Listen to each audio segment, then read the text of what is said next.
A gente já tá de volta, a gente tá falando sobre o início do namoro e você que acompanha esse programa já sabe, hoje é um daqueles dias que eu tô aqui agoniado. É muita coisa pra falar, é pouco tempo de programa, mas você é ótima, Daleide, que ó, você vai rapidinho, eu consigo fazer todas as perguntas. Que bom! Vou continuar aqui, ó, a história do ficar. Agora o namoro termina quando... o namoro começa quando termina o ficar, é assim? Criou-se uma nova fase, né? Criou-se uma nova fase e as coisas começam a se misturar. Eu só gosto de pontuar, assim, eu evito muito dizer assim, olha, isso é errado, isso pode, aquilo não pode, etc, etc. Porque a gente está falando de gente, de ser humano, a gente nunca vai ser matemático e não pode ser matemático, principalmente no tema sentimento, emoções, etc, etc. Criou-se a moda do ficar. Aí nós temos meninos entrando na juventude, na adolescência ali, isso para eles já é uma coisa normal. Ficar, gente, qual é o problema? O que vocês estão falando? De que mundo vocês veem? No mundo em que eles estão, ficar é natural. E já faz parte do processo, etc, etc. Isso traz, sim, aí a gente precisa, os educadores, os pais, a família, dizer que é preciso, sim, ter um certo cuidado, porque o ficar já compromete, principalmente a menina. Não existe em lugar nenhum que se diga que alguém ficou com outra e que o menino não tenha se envolvido emocionalmente. É fato que possivelmente ele possa dizer isso tranquilamente e seja verdade. Agora, a menina, normalmente, ou assim, basicamente todas as vezes que ela fica, algum pedacinho do coração dela ficou, alguma emoção dela ficou. Então, precisa ensinar que ficar não é exatamente uma coisa passageira. Fica, deixa um pedaço seu por lá. Qual é o papel dos pais nesse momento do início do namoro? Na verdade, os pais, eles se levantam em horas equivocadas para dizer coisas em momentos indevidos ou num tempo muito fora do contexto, atrasados. Então, quando é que os pais perdem a mão? E aí você, quando pergunta assim, como é que os pais, o que devem dizer, como devem fazer? Essa conversa entre pais e filhos já deveria acontecer desde muito tempo. Quando chegasse no período do namoro, da adolescência, que momento que seja, aquilo já era uma conversa franca e aberta. Vou te dar um exemplo. Não é uma coisa boa falar de dar exemplos pessoais, mas, enfim, sou apresentadora de TV, meu coração é de vocês, é de casa, então meu tema é família. Mas, por exemplo, eu tenho uma filha adolescente. Aos 13 anos ela foi pedida em namoro. Depois, muito tempo depois, ela me falou que tinha sido pedida em namoro aos 13 anos de idade. E eu disse, o que você disse para ele na época? Ela falou assim, nem vou falar com os meus pais, lá em casa esse assunto já está resolvido. Então, é uma coisa que ela não precisava chegar aos 15, 16 anos para a gente tratar do tema. Ela foi crescendo e ouvindo, olha, 13 anos, 14 anos, 15 anos, não é por aí. Então, os pais erram por esperarem demais, tem que chegar cedo. E aí, quando vai ter a conversa, o filho já sabe todo. Aí as coisas já estão engrenadas, já tem uma conversa andada, eles já vão escondendo uma coisa dali, outra da colar, os pais ficam perdidos, não sabem o que dizer, como fazer. É aquela história do adolescente que o pai diz, não, minha filha, não é esse o cara pra você, e aí a menina se apaixona mais ainda. Acontecem, claro, os casos de rebeldia, né, de desobediência, tem personalidades que são mais fortes, que batem de frente mesmo e etc. Mas também é uma história de que possivelmente ao longo dessa caminhada, desse crescimento, dessa educação, algum nó ficou ainda por ser desfeito e, obviamente, como eu disse, quando nós tratamos de pessoas, as reações são das mais diversas. Vai exigir sim dos pais paciência, cuidado, moderação, vai dizer que não, depois vai atrás, onde é que você está? Vai ter que ter uma vigilância dobrada, mas não pode abrir, faz o que você quiser mesmo. Não, papai nunca pode fazer isso. Darleide, tempo de namoro. Tem gente que namora 10 anos antes de casar. Tem uma pessoa aqui que não quer nem se identificar, conhece um casal que estão há 13 anos noivos. Jesus toma conta. Então, assim, não é namorando, eles estão há 13 anos noivos. O que você me diz? Existe um tempo ideal aí? Como é que a gente sabe a hora que esse namoro tem que virar outra coisa? Gente, você falar de um relacionamento de 13 anos... De noivado. De noivado, contando ainda com o namoro, alguma coisa há. Porque se eu estou acompanhando uma galera, enfim, uma infinidade de pessoas que não aguentam esperar nem pelo primeiro beijo, imagina alguém esperar por um casamento que vai acontecer daqui a 20 anos, estando noiva, de aliança na mão, tem plano... Mas tem planos para quando? Para aposentadoria? Né? Tem que parar e pensar. Claro. Quando, não é? Vai ser pai ou vai ser avô? O que você vai fazer da vida? E eu conheço casos de pessoas que, por exemplo, um caso de um rapaz e uma moça que eles também ficaram noivos, mas ele sempre avisou para ela, eu só caso com você quando a minha mãe morrer. Que história é essa, gente? Sim, e ela esperou a sogra morrer. E vem um bônus aí, né? Casou sem sogra. Mas teve que esperar. Mas eu sinto muito. Foi uma mulher que sofreu muito nessa espera. Primeiro porque ela estava sempre em segundo lugar. Claro. Né? Ela nunca perdeu lugar para a mãe. Não é uma questão de competição. Mas, enfim, ela nunca foi a prioridade na vida dele. Quando essa mãe morre, ainda vem o luto. E ainda vem se casa ou se não casa. E, desculpa, mas é uma relação que eu acompanhando de perto não é um relacionamento bonito. Então, 13 anos de namoro, eu tenho a impressão de que esse rapaz está muito satisfeito no seu papel de noivo. Mas se eu for conversar com essa moça, ela vai dizer, Darleide, o que eu posso fazer? Eu vou dizer, criatura, pode levantar daí e perguntar para ele, casa ou não casa, criatura? Ou você vai me dizer, tô satisfeita, tô tranquila assim, vou ser feliz. Mas na maioria das vezes a mulher sofre com uma espera dessa e não acho favorável e nem saudável, nem para um e nem para outro.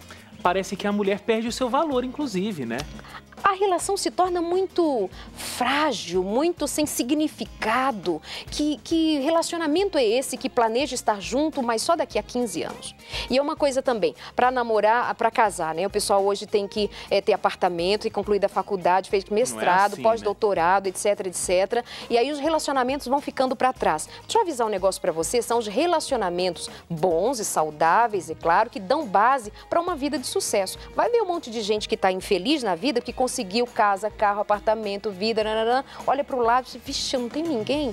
É mais fácil construir a vida juntos, né? Claro. Óbvio. Tem que ter uma certa estabilidade, Sim. tem que ter um emprego, como a gente falou em blocos anteriores, tem que ter um mínimo de condição. Mas depois vai construindo a vida juntos, Isso, né? tendo Você mínimo. casou com quantos anos, Darleide? Então, casei com 18, ia fazer 19 anos, já tinha juízo. A professora Áurea Soares, com quem eu fiz muitos programas ao longo da vida, Eu aqui também. na Novo Tempo, você fez também, né? A professora Áurea Soares, beijo, ela dizia muitas coisas interessantes. Ela falava uma dessas coisas assim, qual é o tempo de namorar? É o tempo de ter juízo. Aí, mas professora Áurea, quando é o tempo que tem juízo? Ela falava assim, quando nasce o dente ciso. Aí ela dava ali uma idade de 21, 22 anos. Fica uma dica, né? Mas tempo exatamente. Quanto tempo, Leilane? Ó, a Darleide, a Carla, ela tá dizendo o seguinte, os jovens da igreja normalmente começam a namorar cedo e logo se casam.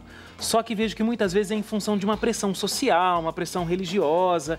E com o passar dos anos, alguns se divorciam. Somos conscientes de que o namoro é o caminho para o casamento. É necessária essa cobrança feita pela família, pelos demais? Qual é a sua visão com relação a isso? A minha visão é que a realidade não é exatamente essa. Os jovens religiosos, eles não casam mais cedo por pressão, etc, etc. Até porque nós temos aqui, aqui no estúdio mesmo, tem uns solteiros, né, já formados, pagam até as contas, mas não está dando conta de casar ainda, Pois né, estamos olhando para alguns aqui, olhando para assim, alguns, dando uma dica e etc, etc. Mas me chama a atenção, mas essa realidade da pressão, ela existe mesmo. Começa a namorar, a Leilane na matéria, ela perguntou pro casal. E aí, quando é o casamento? Aí depois que casa, quando é que vai ter filho? Depois que tem filho, só um. Aí criatura, que egoísmo, Eu tô né? nessa fase do quando vai ver teu filho. Quando vai ter filho. Então é uma cobrança permanente. Mas se nós formos falar de casamento apressado, divórcio, também teria a ver, mas não exatamente nesse contexto de simplesmente ser cristão. Na verdade, os divórcios estão acontecendo por outras razões, ou melhor, basicamente por uma única razão, que é a mesma que atinge a mim, a você, os religiosos ou não. É o egoísmo, o orgulho, uma busca desenfreada por um tal de prazer que não se satisfaz nunca. Ô Darleide, a gente tem uma máxima assim de que sempre o diálogo saudável resolve todos os problemas, vamos sempre conversar sobre tudo. O que você pensa sobre isso? Realmente o diálogo é a melhor escolha? Porque eu fico pensando, aquilo que você falou no início, não vai melhorar, às vezes vai piorar. Então o tempo todo eu vou lá e toco na ferida, o tempo todo eu vou lá e toco na ferida, porque o diálogo é a melhor solução. Não tem um contraponto aí? Tem um contraponto de que a gente sempre fala, a máxima é de que o diálogo é a melhor coisa e a melhor ferramenta para se viver é conversar. Problema que quando vou conversar com você, eu vou conversar com você munida de uma série de argumentos e eu vou simplesmente sair muito insatisfeita dessa conversa se você não atender a minha expectativa. Então eu já chego armada e inicialmente eu vou te acusar, eu vou te cobrar, eu vou pedir, eu vou arrancar de você o que eu pedi, mas diálogo não era para ser assim. Diálogo era para dizer de você, dos seus sentimentos, das suas expectativas, de você. E deixe que o outro dê conta dele. Mas quando nós vamos discutir relação, conversar, dialogar, por que não funciona? Porque em vez de trocar ideias, eu exijo que você reaja como eu espero e vice-versa. Isso é conversa? Não, isso é guerra. E guerra resolve o quê? Nada. Nada. Ganha pela força, mas não ganha pelo afeto. E aí, de repente, ganha uma pessoa que tem uma personalidade mais incisiva, que tem mais argumentos, e ali fica uma outra sufocada. Ganha no grito, mas esta semana eu atendi uma moça que ela dizia assim, pedia socorro e ela dizia, meu marido foi embora. Eu falei, quais razões ele deu para ir embora e ele deixar com 2 filhos? E ela dizia assim, ele dizia que eu era muito nervosa, muito estressada, e eu sou mesmo, brigava muito, eu reclamava. Então assim, opa, não havia diálogo, havia guerra. Quem ganhou no grito? Ela gritou, tanto que ela ganhou, e gritando, que ele bateu em retirada. Ele caiu fora. Então, assim, é uma cuidado. Estratégia de guerra é uma mesmo. estratégia de guerra. Você grita tanto, você me venceu, você me ganhou. Beleza, eu tô fora. E aí, quando que a gente começa a falar dos defeitos do outro? Você pode falar dos defeitos do outro, não é, logo. Pode falar, surgiu, pode falar. Agora, como é que você fala dos defeitos dos outros? Fala pra mim como é que você gosta que apontem os seus defeitos. Pensa. Eu não gosto quando meu marido vem dizer pra mim dos meus defeitos. Sabe o que eu faço logo? Eu cato daqui os meus argumentos e digo assim, e os seus também? E você também? E quando você fez aquilo? Aí ele diz a história da guerra. Então, assim, como é que eu falo dos defeitos do outro? Não falo nunca dos defeitos do outro. Eu vou dizer de alguma coisa que incomoda a mim, porque eu não tenho competência, eu não sei administrar a situação, eu não sei conviver com aquele tipo de situação. É diferente. Completamente. A incompetência é minha de não saber lidar com sua maneira de lidar com a vida. Mas a gente não faz assim, né? A gente age diferente, a gente quer que o mundo seja ao nosso modo e não acontece. Bom, você deve ter percebido aí que eu podia ficar mais 3 horas falando aqui com a Darleide, que ia ter assunto ainda.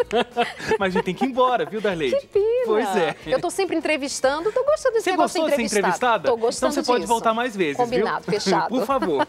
Obrigado, Darleide. Obrigada, até a próxima. Obrigada. Beijo pro pessoal aí de casa também que nos acompanha. Isso aí. Gente, ficamos por aqui. Mas amanhã tem mais, às 5 horas da tarde, nosso encontro ao vivo. A gente sempre fala muito sobre como se preparar para a vida. Já pensou em como se preparar para a morte? Tem gente estudando esse assunto, inclusive. E é esse o tema do nosso programa de amanhã. Vamos ver no que vai dar, né? Eu vou estar aqui junto com você para aprender isso. Nosso encontro às 5 horas da tarde. Um abraço para você e até lá. Tchau, tchau.